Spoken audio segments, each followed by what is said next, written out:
नमस्कार जय जगन्नाथ मो चैनल को आपण समस्त को स्वागत। आज हेउछि पवित्र कार्तिक पूर्णिमा। कार्तिक मास हेउछि धर्म और पुण्यर मास। आज एही शुभ अवसर समस्त भाई भौणी गुरुजन मानक मोर शुभेच्छा और अभिनंदन। आमे पहांता 5:30 4:30 5टा भितर जाई पोखरी कूल पहुँची डंगा भसाई समस्त ग्राम देवती शनि मंदिर महादेव चौरा सब बुलाबुली करी घर को फेरिलु।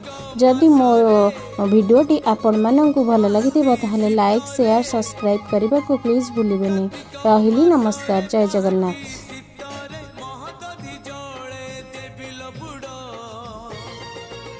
मते मिली जीव